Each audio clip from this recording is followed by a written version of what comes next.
ಇಂದು ಪವಿತ್ರ ಶರತ್ಕಾಲದ ಹಬ್ಬಗಳಲ್ಲಿ ಒಂದಾದ ಪರ್ಣಶಾಲೆಗಳ ಹಬ್ಬವಾಗಿದೆ. ಇಂದು ನಾವು ಇಡೀ ಲೋಕದ ಮೇಲೆ ಬರುವ ಶೋಧನೆ ಎಂಬ ಪ್ರಸಂಗದ ಶೀರ್ಷಿಕೆಯೊಂದಿಗೆ ದೇವರ ವಾಕ್ಯವನ್ನು ಹಂಚಿಕೊಳ್ಳೋಣ.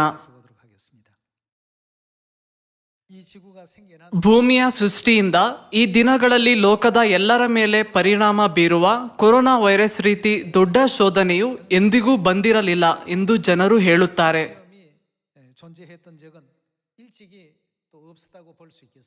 ಈ ರೀತಿಯ ಶೋಧನೆಯು ಇಡೀ ಲೋಕದ ಮೇಲೆ ಬಂದಾಗ ದೇವರ ಜನರಾದ ನಾವು ಯಾವುದಕ್ಕೆ ಗಮನ ಕೊಡಬೇಕು ಮತ್ತು ನಮ್ಮ ನಂಬಿಕೆಯ ಜೀವನದಲ್ಲಿ ನಾವು ಯಾವ ಹಾದಿಯಲ್ಲಿ ನಡೆಯಬೇಕು ಎಂಬುದನ್ನು ನೋಡೋಣ. ದೇವರು ನಮಗೆ ಕಲಿಸಿದ ಸತ್ಯವನ್ನು ಅನುಸರಿಸಿ ಈ ಕೊರೋನಾ ವೈರಸ್ ಸಾಂಕ್ರಾಮಿಕದ ಸಮಯದಲ್ಲಿಯೂ ನಾವು ಇನ್ನೂ ಒಂದು ಆತ್ಮವನ್ನು ದೇವರ ತೊಳಿಗೆ ಮುನ್ನಡೆಸೋಣ. ಇದರಿಂದ ನಾವು ನಮ್ಮ ಶಾಶ್ವತ ಮನೆಯಾದ ಪರಲೋಕಕ್ಕೆ ಹಿಂತಿರುಗಬಹುದು.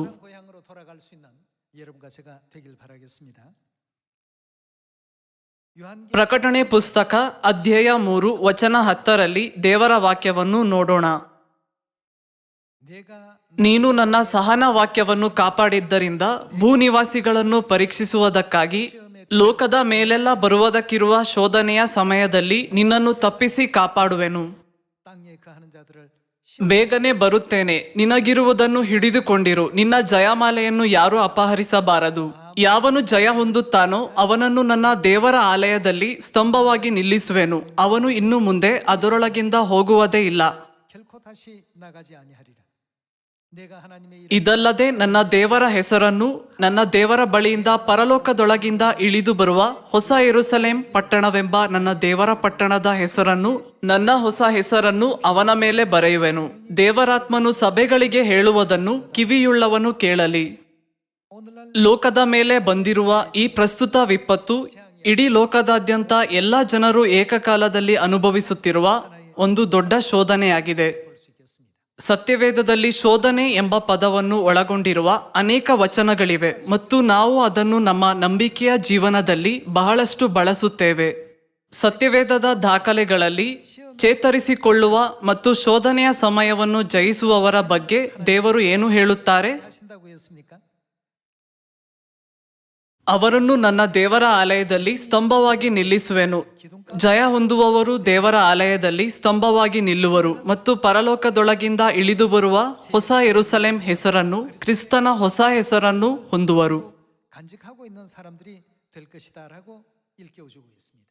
ಶೋಧನೆಯನ್ನು ಜಯಿಸಿದವರು ಮಾತ್ರ ಏನು ಮಾಡಬಹುದು ಎಂಬುದನ್ನು ದೇವರು ಸತ್ಯವೇದದಲ್ಲಿ ದಾಖಲಿಸಿದ್ದಾರೆ.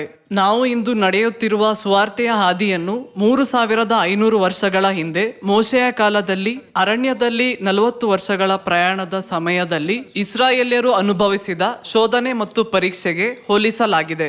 ಇಸ್ರಾಯೇಲ್ ಜನರು ಶೋಧನೆಯಲ್ಲಿ ಮುಗ್ಗರಿಸಿದಾಗ ಮತ್ತು ಪರೀಕ್ಷೆಯಲ್ಲಿ ಸಿಲುಕಿದಾಗ ಕೆಲವರು ಅದನ್ನು ಜಯಿಸಿದರು ಮತ್ತು ನಂಬಿಕೆಯ ವಿಜಯಶಾಲಿ ಜೀವನವನ್ನು ನಡೆಸಿದರು.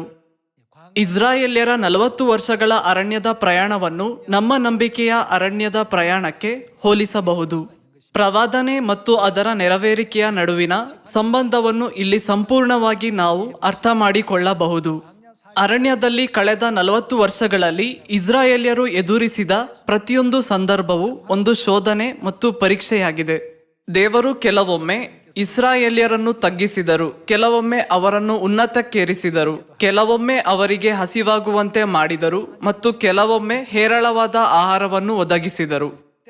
ಅವರು ಕೆಲವೊಮ್ಮೆ ಇಸ್ರಾಯೇಲ್ಯರಿಗಿಂತ ಬಲಿಷ್ಠ ರಾಜ್ಯದ ವಿರುದ್ಧ ಹೋರಾಡುವಂತೆ ಮಾಡಿದರು ಮತ್ತು ಕೆಲವೊಮ್ಮೆ ಗೆಲ್ಲುವ ಮಾರ್ಗವಿಲ್ಲದಾಗ ಅವರು ಯುದ್ಧವನ್ನು ಗೆಲ್ಲುವಂತೆ ಮಾಡಿದರು. ದೇವರು ಇಸ್ರಾಯೇಲ್ಯರನ್ನು ಹಲವಾರು ಸಂಕಷ್ಟಗಳಿಗೆ ಸಿಲುಕಿಸಿ, ದೇವರು ತಮ್ಮೊಂದಿಗಿದ್ದರೆ ಅವರು ಯಾವಾಗಲೂ ಅರಣ್ಯದಲ್ಲಿ ವಿಜಯವನ್ನು ಸಾಧಿಸುತ್ತಾರೆ ಎಂಬುದನ್ನು ಆಗಾಗ ನೆನಪಿಸಿದರು.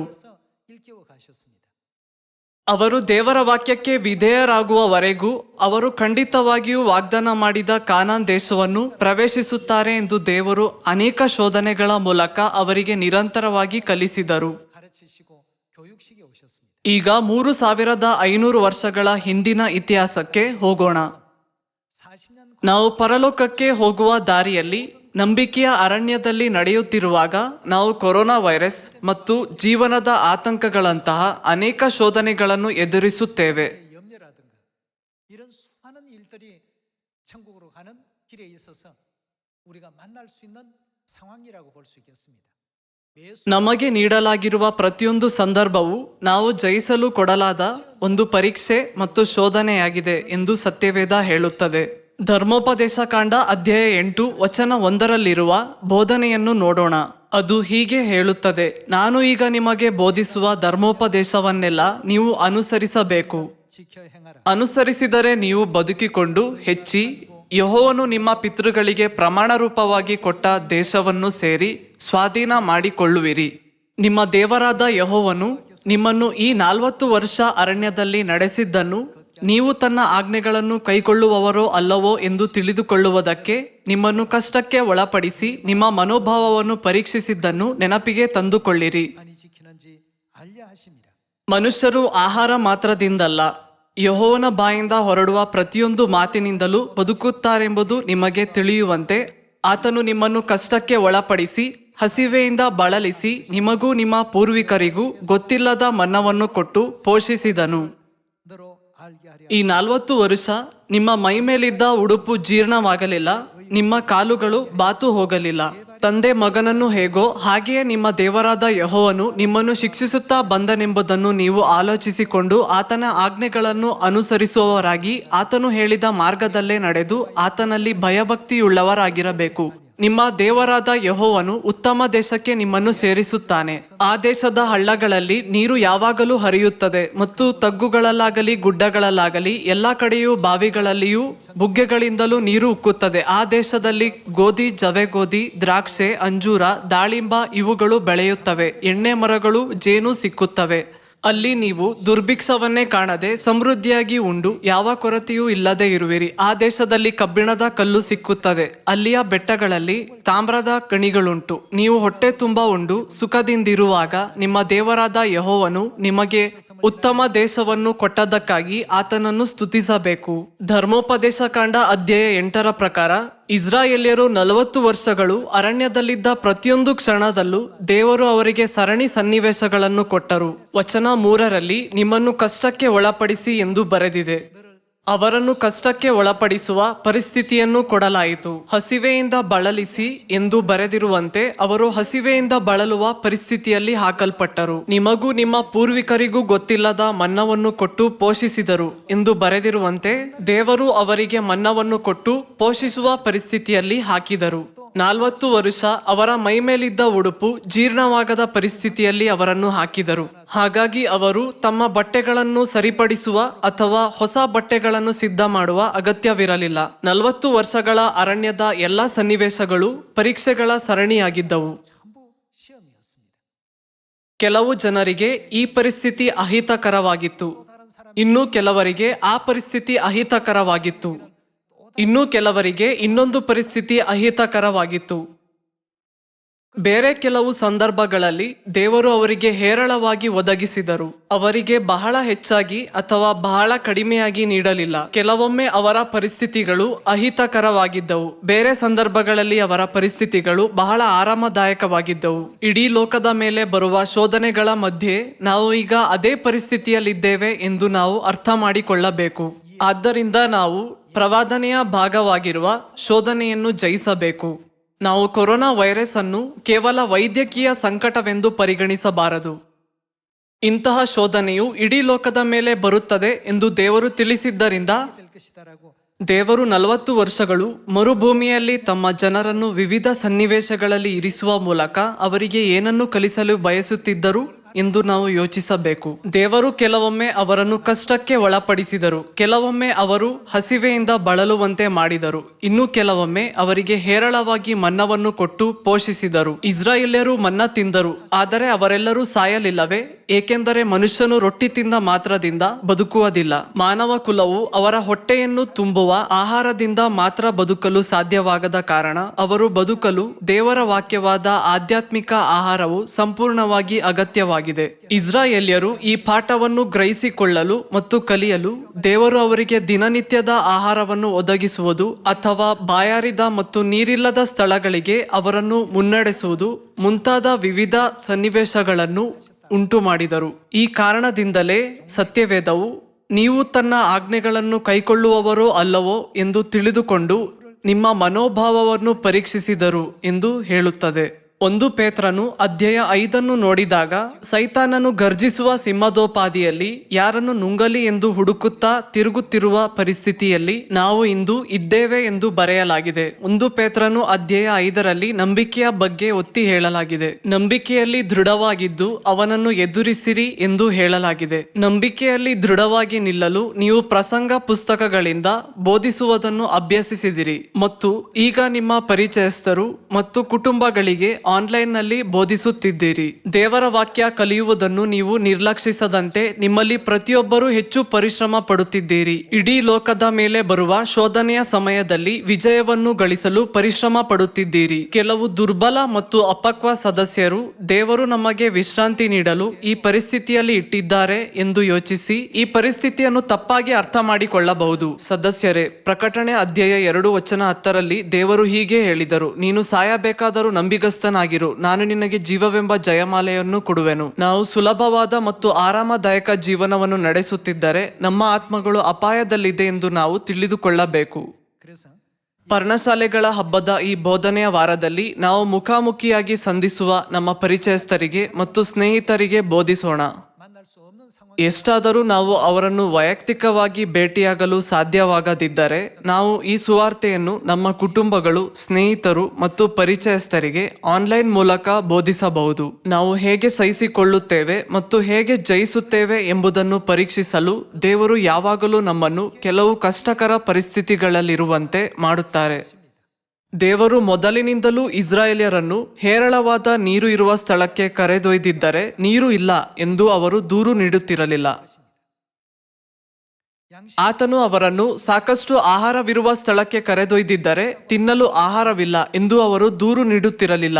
ಎಷ್ಟಾದರೂ ದೇವರು ಕೆಲವೊಮ್ಮೆ ಅವರನ್ನು ಕೊರತೆಯುಳ್ಳ ಮತ್ತು ಅಹಿತಕರ ಸನ್ನಿವೇಶಗಳಲ್ಲಿ ಹಾಕಿದರು. ಆ ಪರಿಸ್ಥಿತಿಯಲ್ಲಿ ಜನರು ಆಹಾರವಿಲ್ಲದ ಕಾರಣ ನಾವು ಹಸಿವಿನಿಂದ ಸಾಯುತ್ತೇವೆ ಎಂದು ಯೋಚಿಸಿರಬಹುದು. 굶어 죽겠구나.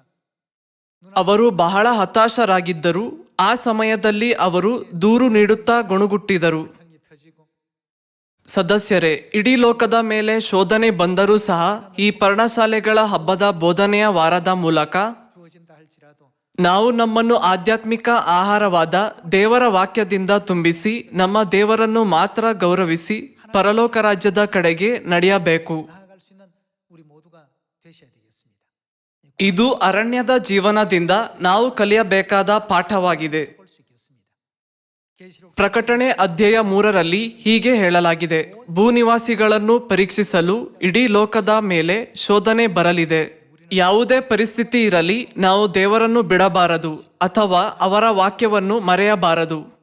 ನಾವು ಪರ್ಣಶಾಲೆಗಳ ಹಬ್ಬದ ಕಾಲದಲ್ಲಿ ಜೀವಿಸುತ್ತಿರುವುದರಿಂದ ಈ ಹಬ್ಬದ ಬೋಧನೆಯ ವಾರದಲ್ಲಿ ಇನ್ನೂ ಸುವಾರ್ತೆಯನ್ನು ಕೇಳದವರಿಗೆ ನಾವು ಈ ಸುವಾರ್ತೆಯನ್ನು ಬೋಧಿಸೋಣ. ಧರ್ಮೋಪದೇಶ ಕಾಂಡ ಅಧ್ಯಾಯ 28ಕ್ಕೆ ಹೋಗೋಣ. ಧರ್ಮೋಪದೇಶ ಕಾಂಡ ಅಧ್ಯಾಯ 28 ವಚನ 1. ನೀವು ನಿಮ್ಮ ದೇವರಾದ ಯೆಹೋವನ ಮಾತನ್ನು ಶ್ರದ್ಧೆಯಿಂದ ಕೇಳಿ ನಾನು ಈಗ ನಿಮಗೆ ಬೋಧಿಸುವ ಆತನ ಆಜ್ಞೆಗಳನ್ನೆಲ್ಲ ಅನುಸರಿಸಿ ನಡೆದರೆ ಆತನು ಭೂಮಿಯ ಮೇಲಿರುವ ಎಲ್ಲಾ ಜನಾಂಗಗಳಿಗಿಂತಲೂ ನಿಮ್ಮನ್ನು ಉನ್ನತ ಸ್ಥಿತಿಗೆ ತರುವನು. 뛰어나게 하실 것이라.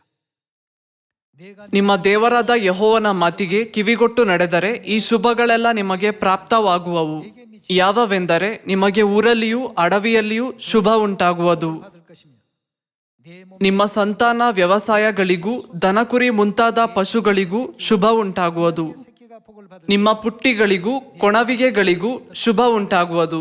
ನೀವು ಕೆಲಸಕ್ಕೆ ಹೋಗುವಾಗಲೂ ಬರುವಾಗಲೂ ಶುಭ ಉಂಟಾಗುವುದು. 복을 받을 것이라.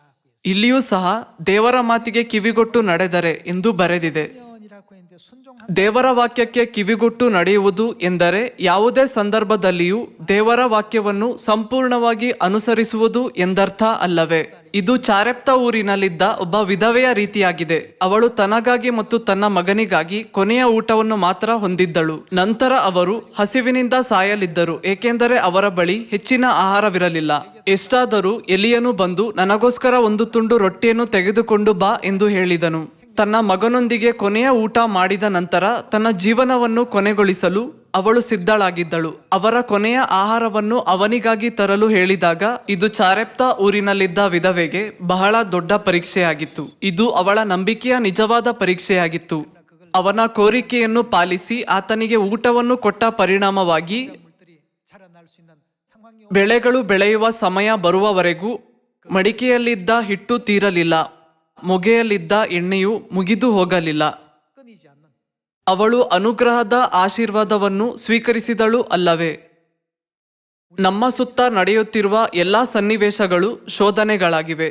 ನಂಬಿಕೆಯ ಅರಣ್ಯದಲ್ಲಿ ಇಡೀ ಲೋಕದ ಮೇಲೆ ವಿವಿಧ ರೀತಿಯ ಶೋಧನೆಗಳು ಬರುತ್ತವೆ ಮತ್ತು ಎಲ್ಲರನ್ನೂ ಪರೀಕ್ಷೆಗೆ ಒಳಪಡಿಸಲಾಗುತ್ತದೆ. ಈ ಕಾರಣದಿಂದಲೇ ಧರ್ಮೋಪದೇಶಕಾಂಡ ಅಧ್ಯಾಯ 28 ವಚನ 1ರಲ್ಲಿ ದೇವರ ಮಾತನ್ನು ಶ್ರದ್ಧೆಯಿಂದ ಕೇಳಿ ಎಂದು ಬರೆಯಲಾಗಿದೆ. ನಾವು ದೇವರಿಗೆ ಸಂಪೂರ್ಣವಾಗಿ ವಿಧೇಯರಾಗಬೇಕು ಮತ್ತು ಯಾವುದೇ ಪರಿಸ್ಥಿತಿಯಲ್ಲಿ ದೇವರು ನಮಗೆ ಆಜ್ಞಾಪಿಸಿದಂತೆ ಮಾಡಬೇಕು. ನಾನು ವಿಧೇಯನಾಗಲು ಸಾಧ್ಯವಾಗಲಿಲ್ಲ, ಏಕೆಂದರೆ ನನಗೆ ತಿನ್ನಲು ಆಹಾರವಿರಲಿಲ್ಲ. ಸಮಯದ ಕೊರತೆಯಿಂದಾಗಿ ನಾನು ಅದನ್ನು ಮಾಡಲು ಸಾಧ್ಯವಾಗಲಿಲ್ಲ. ನಾವು ಕಾರಣವನ್ನು ಹೇಳುವ ಬದಲು ಅವರಿಗೆ ವಿಧೇಯರಾಗಲು ಪ್ರಯತ್ನಿಸಿದಾಗ ದೇವರು ದಾರಿ ತೆರೆಯುವುದನ್ನು ಮುಂದುವರಿಸುತ್ತಾರೆ. ಕೊರೋನಾ ವೈರಸ್ ಸಾಂಕ್ರಾಮಿಕದಲ್ಲಿಯೂ ಸಹ ನಾವು ಪ್ರತಿದಿನ ಫಲ ಪಡೆಯುವ ಸುದ್ದಿಯನ್ನು ನಿರಂತರವಾಗಿ ಸ್ವೀಕರಿಸುತ್ತೇವೆ. 지금 들어오고 있습니다.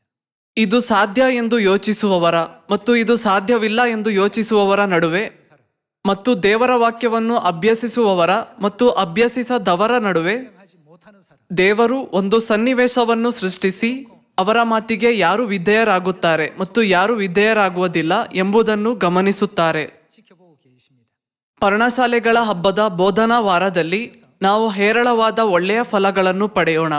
여러분과 제가 되시고 ನಾವು ಇಡೀ ಲೋಕದ ಮೇಲೆ ಬಂದ ಎಲ್ಲಾ ಶೋಧನೆಗಳನ್ನು ಜಯಿಸಿದವರಂತೆ ಕಾಣಿಸಿಕೊಳ್ಳಬೇಕು. 해야 되겠습니다. ಇಡೀ ಲೋಕದ ಮೇಲೆ ಬರುವ ಶೋಧನೆಯ ಕುರಿತು ಲೂಕ ಅಧ್ಯಾಯ 21ರಲ್ಲಿ ಯೇಸು ಕೂಡ ಎಚ್ಚರಿಕೆ ನೀಡಿದರು.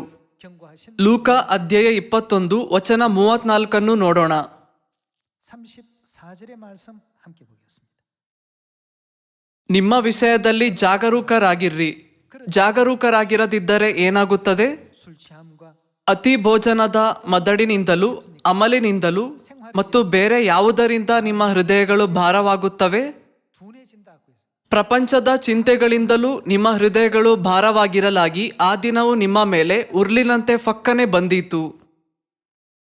하나님은 ಸನ್ನಿವೇಶಗಳೊಂದಿಗೆ ಪದೇ ಪದೇ ರಾಜಿ ಮಾಡಿಕೊಳ್ಳುವವರು ತಮ್ಮನ್ನು ತಾವೇ ಸಮರ್ಥಿಸಿಕೊಳ್ಳುತ್ತಾ ದೇವರು ನಮಗೆ ಶ್ರದ್ಧೆಯಿಂದ ಬೋಧಿಸಲು ಹೇಳಿದರು, ಆದರೆ ನಾನು ಈ ರೀತಿಯ ಕಠಿಣ ಪರಿಸ್ಥಿತಿಯಲ್ಲಿ ಇರುವುದರಿಂದ ನಾನು ಬೋಧಿಸದಿದ್ದರೂ ಪರವಾಗಿಲ್ಲ ಎಂದು ಯೋಚಿಸುತ್ತಾರೆ. ಅವರು ದೇವರ ವಾಕ್ಯದ ಪ್ರಕಾರವಾಗಿರದೆ ಸನ್ನಿವೇಶಗಳಿಗೆ ಅನುಗುಣವಾಗಿ ಬದುಕುವುದರಲ್ಲಿ ತಮ್ಮನ್ನು ತೊಡಗಿಸಿಕೊಳ್ಳುತ್ತಾರೆ. ಇಸ್ರಾಯೇಲ್ಯರು ಆಹಾರವಿಲ್ಲದ ಕಾರಣ ಅವರು ಗುಣುಗುಟ್ಟುವುದು ಸಹಜವಾಗಿದೆ. ಆದರೆ ಅರಣ್ಯದಲ್ಲಿ ಅವರ 40 ವರ್ಷಗಳ ಪ್ರಯಾಣದಲ್ಲಿ ಅವರು ಗುಣುಗುಟ್ಟುವುದರ ಫಲಿತಾಂಶವೇನಾಗಿತ್ತು? ಅವರು ಸನ್ನಿವೇಶಗಳಿಂದ ತತ್ತರಿಸಿದ ಕಾರಣ ಕಾನಾನ್ ದೇಶವನ್ನು ಪ್ರವೇಶಿಸಲು ಎಲ್ಲಾ ಮಾರ್ಗಗಳನ್ನು ಮುಚ್ಚಲಾಯಿತು. 하나님께서 ದೇವರು ಅರಣ್ಯದ ಪ್ರಯಾಣದ ಆರಂಭದಿಂದಲೂ ಇಸ್ರಾಯೇಲ್ಯರಿಗೆ ಆಕಾಶದಿಂದ ಮನ್ನವನ್ನು ಸುರಿಸಿ ಅವರಿಗೆ ಕುಡಿಯಲು ಸಾಕಷ್ಟು ನೀರನ್ನು ಒದಗಿಸಬಹುದಿತ್ತಲ್ಲವೇ? ಎಷ್ಟಾದರೂ ಆತನು ಅವರ ಕಾರ್ಯಗಳ ಮೂಲಕ ಅವರ ನಂಬಿಕೆಯನ್ನು ನೋಡಲು ಇಂತಹ ಕಷ್ಟಕರ ಪರಿಸ್ಥಿತಿಗಳಲ್ಲಿ ಅವರನ್ನು ಇರಿಸಿದರು.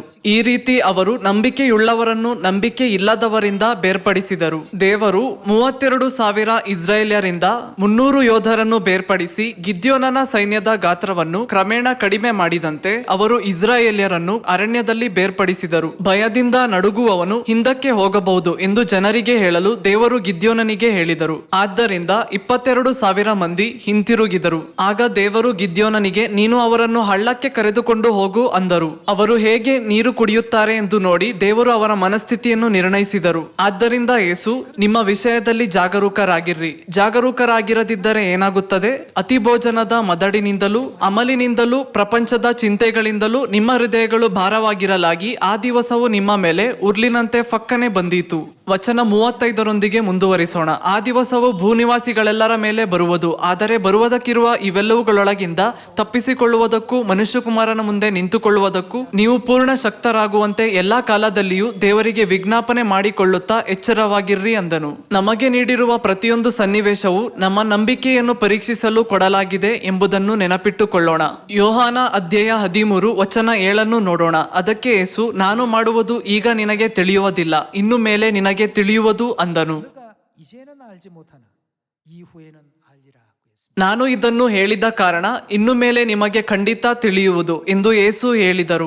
ಸದಸ್ಯರೇ, ನನ್ನ ವಾಕ್ಯಕ್ಕೆ ವಿಧೇಯರಾಗಿರಿ, ನನ್ನ ಬೋಧನೆಗಳನ್ನು ಅನುಸರಿಸಿ ಎಂದು ದೇವರು ಏಕೆ ಹೇಳಿದರು ಎಂಬುದನ್ನು ನಾವು ತಿಳಿದುಕೊಳ್ಳಬೇಕು. ನಾವು 4ನೇ ಅಥವಾ 5ನೇ ಆಯಾಮದ ಲೋಕದಲ್ಲಿರುವ ಆಧ್ಯಾತ್ಮಿಕ ವಿಷಯಗಳನ್ನು ಸಂಪೂರ್ಣವಾಗಿ ತಿಳಿದಿಲ್ಲ, ಆದರೆ ದೇವರಿಗೆ ಎಲ್ಲವೂ ತಿಳಿದಿದೆ. ಆದ್ದರಿಂದ ನೀನು ನನ್ನನ್ನು ನಂಬಿದರೆ ನನ್ನ ವಾಕ್ಯಕ್ಕೆ ವಿಧೇಯನಾಗಿರು ಎಂದು ದೇವರು ಹೇಳಿದ್ದಾರೆ. ನೀವು ಹಾಗೆ ಮಾಡಿದಾಗ ನೀವು ಆಧ್ಯಾತ್ಮಿಕ ಆಶೀರ್ವಾದಗಳನ್ನು ಸ್ವೀಕರಿಸುವಿರೋ ಇಲ್ಲವೋ ಎಂಬುದನ್ನು ನೋಡುತ್ತೀರಿ.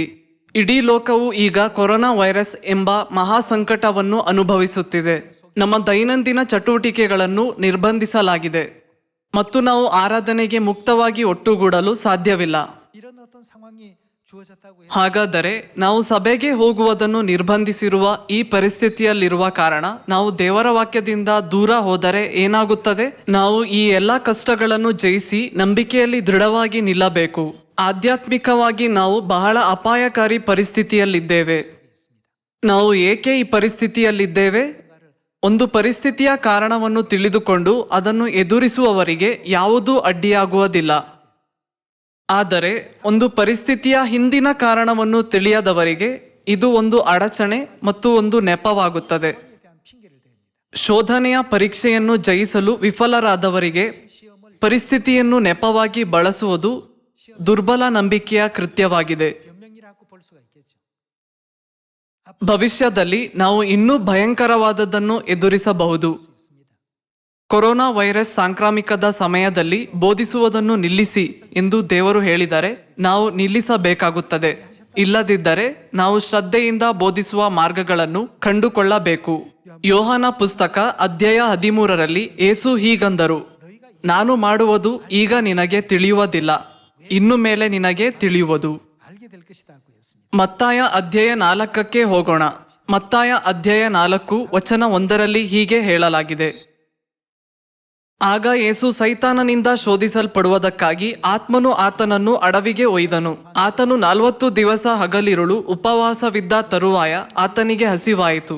ಆಗ ಆ ಶೋಧಕನು ಆತನ ಬಳಿಗೆ ಬಂದು, ನೀನು ದೇವರ ಮಗನಾಗಿದ್ದರೆ ಈ ಕಲ್ಲುಗಳು ರೊಟ್ಟಿಯಾಗುವಂತೆ ಅಪ್ಪಣೆ ಕೊಡು ಎಂದು ಹೇಳಲು, ಆತನು, ಮನುಷ್ಯನು ರೊಟ್ಟಿ ತಿಂದ ಮಾತ್ರದಿಂದ ಬದುಕುವುದಿಲ್ಲ, ದೇವರ ಬಾಯಿಂದ ಹೊರಡುವ ಪ್ರತಿಯೊಂದು ಮಾತಿನಿಂದಲೂ ಬದುಕುವನು ಎಂದು ಬರೆದದೆ ಅಂದನು. 모든 말씀으로 살 것이니라 하였나니라 하시니 ಆಗ ಸೈತಾನನು ಆತನನ್ನು ಪರಿಶುದ್ಧ ಪಟ್ಟಣಕ್ಕೆ ಕರಕೊಂಡು ಹೋಗಿ ದೇವಾಲಯದ ಶಿಖರದ ಮೇಲೆ ನಿಲ್ಲಿಸಿ ಆತನಿಗೆ, ನೀನು ದೇವರ ಮಗನಾಗಿದ್ದರೆ ಕೆಳಕ್ಕೆ ಧುಮುಕು, 기록하였으되 ಆತನು ನಿನ್ನ ವಿಷಯವಾಗಿ ತನ್ನ ದೂತರಿಗೆ ಅಪ್ಪಣೆ ಕೊಡುವನು, ನಿನ್ನ ಕಾಲು ಕಲ್ಲಿಗೆ ತಗಲೀತೆಂದು ಅವರು ನಿನ್ನನ್ನು ಕೈಗಳಲ್ಲಿ ಎತ್ತಿಕೊಳ್ಳುವರು ಎಂಬುದಾಗಿ ಬರದದೆಯಲ್ಲ ಎಂದು ಹೇಳಿದನು. ಅದಕ್ಕೆ ಯೇಸು, ನಿನ್ನ ದೇವರಾಗಿರುವ ಕರ್ತನನ್ನು ಪರೀಕ್ಷಿಸಬಾರದು ಎಂಬುದಾಗಿ ಸಹ ಬರೆದದೆ ಅಂದನು. ಬಳಿಕ ಸೈತಾನನು ಆತನನ್ನು ಬಹಳ ಎತ್ತರವಾದ ಬೆಟ್ಟಕ್ಕೆ ಕರಕೊಂಡು ಹೋಗಿ ಪ್ರಪಂಚದ ಎಲ್ಲಾ ರಾಜ್ಯಗಳನ್ನು ಅವುಗಳ ವೈಭವವನ್ನು ಆತನಿಗೆ ತೋರಿಸಿ, ನೀನು ನನಗೆ ಸಾಷ್ಟಾಂಗ ನಮಸ್ಕಾರ ಮಾಡಿದರೆ ಇವುಗಳನ್ನೆಲ್ಲ ನಿನಗೆ ಕೊಡುವೆನು ಅಂದನು. ಯೇಸು ಅವನಿಗೆ, ಸೈತಾನನೇ, ನೀನು ತೊಲಗಿ ಹೋಗು, ನಿನ್ನ ದೇವರಾಗಿರುವ ಕರ್ತನಿಗೆ ಅಡ್ಡಬಿದ್ದು ಆತನೊಬ್ಬನನ್ನೇ ಆರಾಧಿಸಬೇಕು ಎಂಬುದಾಗಿ ಬರದದೆ ಎಂದು ಹೇಳಿದನು. ಆಗ ಸೈತಾನನು ಆತನನ್ನು ಬಿಟ್ಟು ಬಿಟ್ಟನು ಮತ್ತು ದೇವದೂತರು ಬಂದು ಆತನಿಗೆ ಉಪಚಾರ ಮಾಡಿದರು. ಸೈತಾನನು ಯೇಸುವನ್ನು 3 ವಿಭಿನ್ನ ಸನ್ನಿವೇಶಗಳಲ್ಲಿ ಹಾಕಿದನು. ಯೇಸು 40 ದಿನಗಳ ಕಾಲ ಉಪವಾಸ ಮಾಡಿದ ನಂತರ ಸೈತಾನನು ಅವರನ್ನು ದೈಹಿಕ ಆಹಾರದಿಂದ ಪರೀಕ್ಷಿಸಿದನು. 것을 가지고 ನಮಗೆ ಹಸಿವಾದಾಗ ನಮ್ಮ ಹಸಿವನ್ನು ನೀಗಿಸಲು ನಾವು ಆಹಾರವನ್ನು ಹುಡುಕುತ್ತೇವೆ. 음식을 찾습니다. ಆದರೆ ದೈಹಿಕ ಆಹಾರಕ್ಕಿಂತ ಯೇಸು ನಮಗೆ ಏನನ್ನು ಸಿದ್ಧ ಮಾಡಲು ಕಲಿಸಿದರು? 해야 된다고요. ದೇವರ ವಾಕ್ಯವಾದ ಆಧ್ಯಾತ್ಮಿಕ ಆಹಾರವು ದೈಹಿಕ ಆಹಾರಕ್ಕಿಂತ ಹೆಚ್ಚು ಮುಖ್ಯವಾಗಿದೆ ಎಂದು ಅವರು ನಮಗೆ ಕಲಿಸಿದರು. 주셨습니다. ಮನುಷ್ಯನು ರೊಟ್ಟಿ ತಿಂದ ಮಾತ್ರದಿಂದ ಬದುಕುವುದಿಲ್ಲ, 그것이 아니요. ದೇವರ ಬಾಯಿಂದ ಹೊರಡುವ ಪ್ರತಿಯೊಂದು ಮಾತಿನಿಂದಲೂ ಬದುಕುವನು. ಯೇಸು ದೇವರ ಚಿತ್ತಕ್ಕೆ ವಿಧೇಯರಾಗುವುದನ್ನು ತಡೆಯಲು ಸೈತಾನನು ಪದೇ ಪದೇ ಸನ್ನಿವೇಶಗಳನ್ನು ಸೃಷ್ಟಿಸಿದನು. ಆದರೆ ಯೇಸುವಿಗೆ ಬಹಳ ಹಸಿವಾಗಿದ್ದರೂ ಅವರ ಉತ್ತರವನ್ನು ನೋಡಿರಿ. ಯೇಸುವಿಗೆ ರೊಟ್ಟಿಯು ಅಗತ್ಯವಾಗಿದ್ದರೂ ಅವರು ದೇವರ ವಾಕ್ಯವು ರೊಟ್ಟಿಗಿಂತ ಅಮೂಲ್ಯವಾದದ್ದು ಅಂದರು. ಅವರು ಹಸಿದಿದ್ದಾಗಲೂ ದೈಹಿಕ ಆಹಾರಕ್ಕಿಂತ ಆಧ್ಯಾತ್ಮಿಕ ಆಹಾರ ಮುಖ್ಯ ಎಂದು ಅವರು ನಮಗೆ ಕಲಿಸಿದರು. 더 일깨워 주시는 ಆ ಸನ್ನಿವೇಶಗಳಿಂದ ಅವರು ಎಂದಿಗೂ ಅಲುಗಾಡಲಿಲ್ಲ ಅಥವಾ ಅದರಿಂದ ಎಳೆಯಲ್ಪಡಲಿಲ್ಲ. ಈ ಕಾರಣದಿಂದ ಅವರು ಎಲ್ಲಾ ಶೋಧನೆಗಳನ್ನು ಜಯಿಸಲು ಸಾಧ್ಯವಾಯಿತು ಅಲ್ಲವೇ? ಎರಡನೇ ಶೋಧನೆಯಲ್ಲಿ ಸೈತಾನನು ಯೇಸುವನ್ನು ದೇವಾಲಯದ ಶಿಖರದ ಮೇಲೆ ನಿಲ್ಲಿಸಿ ಅವರಿಗೆ, ನೀನು ಕೆಳಕ್ಕೆ ಧುಮುಕು, ನೀನು ಪವಿತ್ರ ದೇವರು, ನಿನ್ನ ದೂತರು ನಿನ್ನ ಕಾಲು ಕಲ್ಲಿಗೆ ತಗಲದಂತೆ ನಿನ್ನನ್ನು ಕೈಗಳಲ್ಲಿ ಎತ್ತಿಕೊಳ್ಳುವರು ಅಂದನು. 다 붙들어 줄 것 아니겠습니까? ದೇವರ ಶಕ್ತಿಯನ್ನು ಅನುಮಾನಿಸಲು, ಯೇಸುವನ್ನು ಶೋಧಿಸಲು ಸೈತಾನನು ಆ ದೈಹಿಕ ಸನ್ನಿವೇಶಗಳನ್ನು ರೂಪಿಸಿದನು. 이런 육적인 그 상황을 연출을 해내니까 ಆಗ ಯೇಸು ಅವನಿಗೆ, ನಿನ್ನ ದೇವರಾಗಿರುವ ಕರ್ತನನ್ನು ಪರೀಕ್ಷಿಸಬಾರದು, ಯಾರೂ ದೇವರನ್ನು ಪರೀಕ್ಷಿಸಲು ಸಾಧ್ಯವಿಲ್ಲ ಅಂದರು. 성경에서 ದೇವರನ್ನು ಪರೀಕ್ಷಿಸಲು ಸತ್ಯವೇದವು ನಮಗೆ ಕಲಿಸುವುದಿಲ್ಲ, ಆದರೆ ಅವರನ್ನು ನಂಬಲು ಮಾತ್ರ ಕಲಿಸುತ್ತದೆ. ಸದಸ್ಯರೇ, ಸೈತಾನನು ಯಾವಾಗಲೂ ನಮ್ಮನ್ನು ದೇವರಿಂದ ದೂರ ಮಾಡುವ ಅಥವಾ ದೇವರ ಮಾತಿಗೆ ವಿಧೇಯರಾಗದ ಸನ್ನಿವೇಶಗಳಲ್ಲಿ ಹಾಕುತ್ತಾನೆ. 우리 생활 속에 던져둡니다. 우리는 그때마다 그 시험에서 ಶೋಧನೆಯ ಪ್ರತಿಯೊಂದು ಪರೀಕ್ಷೆಯನ್ನು ಜಯಿಸಲು ನಾವು ಸನ್ನಿವೇಶಗಳಿಂದ ಎಳೆಯಲ್ಪಡಬಾರದು. 상황에 이끌려가서는 안 되게 ಆ ಸನ್ನಿವೇಶಗಳಲ್ಲೂ ದೇವರು ನಮಗೆ ಏನು ಕಲಿಸಿದರೆಂದು ನಾವು ನೆನಪಿಸಿಕೊಳ್ಳಬೇಕಲ್ಲವೇ? 우리가 돼야 되지 않겠습니까? ಯೇಸು ಎರಡನೇ ಶೋಧನೆಯನ್ನು ಜಯಿಸಿದಾಗ ಸೈತಾನನು ತನಗೆ ಸಾಷ್ಟಾಂಗ ನಮಸ್ಕಾರ ಮಾಡಿದರೆ ವೈಭವಗಳನ್ನೆಲ್ಲ ಅವರಿಗೆ ಕೊಡುವುದಾಗಿ ಹೇಳಿದನು. ಸತ್ಯವೇದದಲ್ಲಿ ಏನು ಬರೆದದೆ? ನಾವು ದೇವರನ್ನು ಹೊರತುಪಡಿಸಿ ಯಾವುದನ್ನು ಅಥವಾ ಯಾರನ್ನು ಆರಾಧಿಸಬಾರದು ಎಂದು ಸತ್ಯವೇದ ಹೇಳುತ್ತದೆ ಅಲ್ಲವೇ? ನಾವು ದೇವರ ಬಗ್ಗೆ ಮಾತ್ರ ಯೋಚಿಸಬೇಕು. ನಾವು ದೇವರನ್ನು ಮಾತ್ರ ಸೇವಿಸಿ ಆರಾಧಿಸಿದಾಗ 오직 하나님 ಇಡೀ ಲೋಕದ ಮೇಲೆ ಬರುವ ಶೋಧನೆಯನ್ನು ನಾವು ಸಂಪೂರ್ಣವಾಗಿ ಜಯಿಸಲು ಸಾಧ್ಯವಾಗುತ್ತದೆ. 수 있는 여러분과 제가 ಹಾಗಾಗಿ ಯೇಸು ಮತ್ತಾಯ ಅಧ್ಯಾಯ 4ರಲ್ಲಿ ಯಾವುದು ಮುಖ್ಯ, ಆಧ್ಯಾತ್ಮಿಕ ಆಹಾರವೇ ಅಥವಾ ದೈಹಿಕ ಆಹಾರವೇ, ದೇವರು ಪರೀಕ್ಷೆಯ ವಿಷಯವೇ ಅಥವಾ ನಂಬಿಕೆಯ ವಿಷಯವೇ ಎಂದು ಕೇಳಿದರು. ಮೂರನೇ ಶೋಧನೆಯಲ್ಲಿ ಯೇಸು ಯಾವುದು ಸರಿ, ದೇವರನ್ನು ಹೊರತುಪಡಿಸಿ ಯಾರನ್ನಾದರೂ ಅಥವಾ ಬೇರೆ ಯಾವುದನ್ನಾದರೂ ಆರಾಧಿಸುವುದೇ ಅಥವಾ ದೇವರಿಗೆ ಮಾತ್ರ ಸೇವೆ ಮಾಡುವುದೇ ಎಂದು ಕೇಳಿದರು. ಸತ್ಯವೇದದಲ್ಲಿ ದಾಖಲಿಸಿದಂತೆ ಯೇಸು ಎಲ್ಲವನ್ನೂ ಮಾಡಿದರು. ಅವರು ಮೊದಲನೇ ಮತ್ತು ಎರಡನೇ ಶೋಧನೆಯಲ್ಲಿ ಆಧ್ಯಾತ್ಮಿಕ ಆಹಾರವಾದ ದೇವರ ವಾಕ್ಯವು ಹೆಚ್ಚು ಮುಖ್ಯ ಮತ್ತು ದೇವರು ಪರೀಕ್ಷೆಯ ವಿಷಯವಲ್ಲ, ಆದರೆ ನಮ್ಮ ನಂಬಿಕೆಯ ವಿಷಯವಾಗಿದ್ದಾರೆ ಅಂದರು. ಮೂರನೇ ಶೋಧನೆಯಲ್ಲಿ ದೇವರಿಗೆ ಅಡ್ಡ ಬಿದ್ದು ಆತನೊಬ್ಬನನ್ನೇ ಆರಾಧಿಸಬೇಕು ಅಂದರು. ಹೇಗೆ ಶೋಧನೆಯನ್ನು ಜಯಿಸಬಹುದೆಂದು ಯೇಸು ನಮಗೆ ಉದಾಹರಣೆಯನ್ನು ತೋರಿಸಿದರು. ನಾವು ಯೇಸುವಿನ ವಾಕ್ಯಗಳನ್ನು ಸಂಪೂರ್ಣವಾಗಿ ಪಾಲಿಸಿದರೆ ನಾವು ಈ ಶರತ್ಕಾಲದ ಹಬ್ಬವಾದ ಪರ್ಣಶಾಲೆಗಳ ಹಬ್ಬವನ್ನು ಎಂದಿಗಿಂತಲೂ ಹೆಚ್ಚು ಸಮೃದ್ಧಿಯಾಗಿಸಲು ಸಾಧ್ಯವಾಗುತ್ತದೆ. ಮತ್ತಾಯ ಅಧ್ಯಾಯ 24 ನೋಡೋಣ. ಮತ್ತಾಯ ಅಧ್ಯಾಯ 24 ವಚನ 3.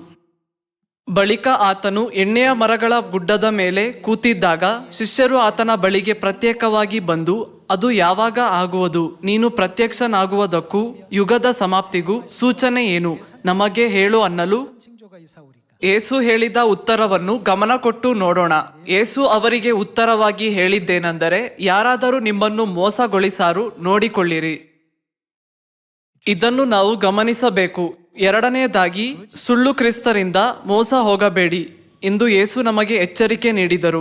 ಆದ್ದರಿಂದ ನಾವು ಅವರ ಬಗ್ಗೆ ಎಚ್ಚರದಿಂದಿರಬೇಕು. ಮತ್ತು ಜನಕ್ಕೆ ವಿರೋಧವಾಗಿ ಜನವು, ರಾಜ್ಯಕ್ಕೆ ವಿರೋಧವಾಗಿ ರಾಜ್ಯವು ಏಳುವವು ಮತ್ತು ಅಲ್ಲಲ್ಲಿ ಬರಗಳು ಬರುವವು, ಭೂಕಂಪಗಳು ಆಗುವವು ಎಂದು ಯೇಸು ಹೇಳಿದರು. ವಚನ 9ರಲ್ಲಿ ಯೇಸು, ನನ್ನ ಹೆಸರಿನ ನಿಮಿತ್ತ ನಿಮ್ಮನ್ನು ಎಲ್ಲಾ ಜನಾಂಗಗಳವರು ಹಗೆ ಮಾಡುವರು ಅಂದರು.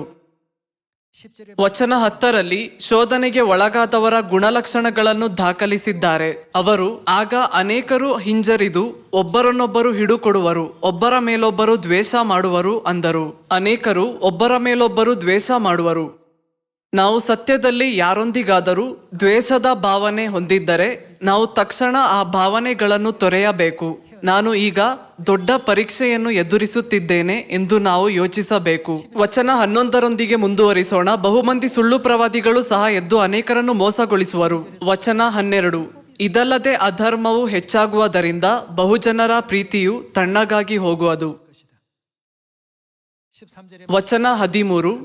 ಆದರೆ ಕಡೆವರೆಗೂ ತಾಳುವವನು, ಅಂದರೆ ಈ ಎಲ್ಲಾ ಪರಿಸ್ಥಿತಿಗಳನ್ನು ಜಯಿಸುವವನು ರಕ್ಷಣೆ ಹೊಂದುವನು. 구원을 얻게 될 것이다. 이겨낸 ಜಯ ಹೊಂದುವವರು ಯಾವುದೇ ಸನ್ನಿವೇಶದಲ್ಲಿ ಶೋಧನೆಗೆ ಒಳಗಾದವರಲ್ಲ ಅಥವಾ ನರಕಕ್ಕೆ ಎಳೆಯಲ್ಪಟ್ಟವರಲ್ಲ. 항상 말 ಕಡೆವರೆಗೂ ತಾಳುವವನು ರಕ್ಷಣೆ ಹೊಂದುವನು. ಇದಲ್ಲದೆ ಪರಲೋಕ ರಾಜ್ಯದ ಈ ಸುವಾರ್ತೆಯು ಸರ್ವಲೋಕದಲ್ಲಿ ಎಲ್ಲಾ ಜನಾಂಗಗಳಿಗೆ ಸಾಕ್ಷಿಗಾಗಿ ಸಾರಲಾಗುವುದು. ಆಗ ಈ ಎಲ್ಲಾ ಪರಿಸ್ಥಿತಿಗಳು ನಿಮ್ಮ ಮೇಲೆ ಏಕೆ ಬಂದಿದೆ ಎಂಬುದನ್ನು ನೀವು ಅರ್ಥ ಮಾಡಿಕೊಳ್ಳುವಿರಿ. 에게 주어졌는가를 이해하게 될 것이다. 지금은 ಈಗ ನಿನಗೆ ತಿಳಿಯುವುದಿಲ್ಲ, ಇನ್ನು ಮೇಲೆ ನಿನಗೆ ತಿಳಿಯುವುದು. 우리 사랑하는 ನಮ್ಮ ಎಲ್ಲಾ ಪ್ರೀತಿಯ ಚಿಯೋನ್ ಸದಸ್ಯರೇ, ತಂದೆ ಮತ್ತು ತಾಯಿ ಹೇಳಿದಂತೆ ಸಮಾರ್ಯ ಹಾಗೂ ಭೂಮಿಯ ಕಟ್ಟಕಡೆಯವರೆಗೂ ಪರಲೋಕ ರಾಜ್ಯದ ಸುವಾರ್ತೆಯನ್ನು ಸಾರುವ ದಿನದ ಕಡೆಗೆ ಕಠಿಣವಾಗಿ ಓಡೋಣ. ನಾವೆಲ್ಲರೂ ಸಂಪೂರ್ಣ ರಕ್ಷಣೆಯನ್ನು ಸ್ವೀಕರಿಸಿ ಯಾರನ್ನೂ ಬಿಟ್ಟು ಬಿಡದೆ ನಿತ್ಯ ಪರಲೋಕ ರಾಜ್ಯಕ್ಕೆ ಹೋಗುತ್ತೇವೆ ಎಂದು ನಾನು ನಿರೀಕ್ಷಿಸುತ್ತೇನೆ. ಇಂದಿನ ಪ್ರಸಂಗವನ್ನು ಮುಗಿಸುತ್ತೇನೆ. ಧನ್ಯವಾದಗಳು.